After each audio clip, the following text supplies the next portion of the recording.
Mayorya umano ng mga Pilipino ang sang-ayon sa pagsusulong ni Pangulong Ferdinand R. Marcos Jr. na inantad ang korupsyon sa infrastructure projects. Batay yan sa tugon ng masa survey ng Octa Research. Si Harley Valbuena sa detalye. Lahat ng mga sangkot sa flood control na yan dapat makulong yan. Lahat sila dapat makulong para at dapat ibalik nila yung mga ninakaw nila. Kasi pag hindi po natin sila pinarusahan at hindi nila, maraming gagaya sa kanila. Kawawa naman yung taong mahihirap. Mas mabuti nga sana kung may death penalty para yung mga gagawa ng ganong issue is matakot.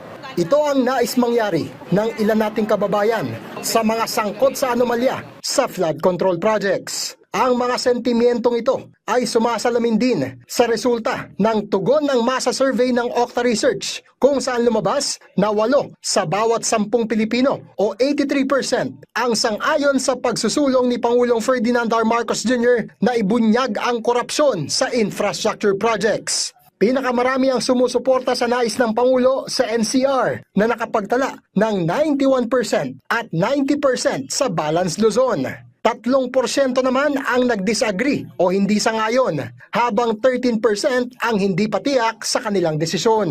Samantala, 6 sa bawat 10 Pilipino o 60% ang nagsabing nakararamdam sila ng matinding galit sa korupsyon, lalo na sa flood control projects.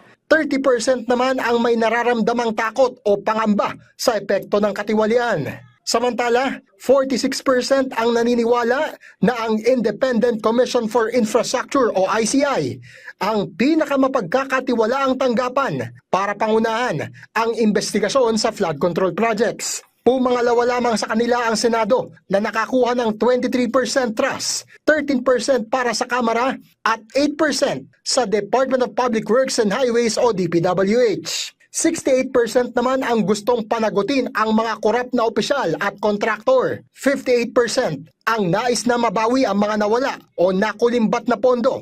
58% ang nais ipakulong ang mga mapatutunayang sangkot.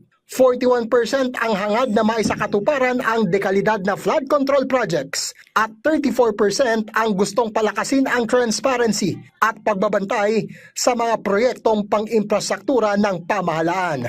Isinagawa ang survey mula September 25 hanggang 30 sa pamamagitan ng face-to-face interview sa 1,200 respondents nationwide. Harley Valbuena para sa Pambansang TV sa Bagong Pilipinas.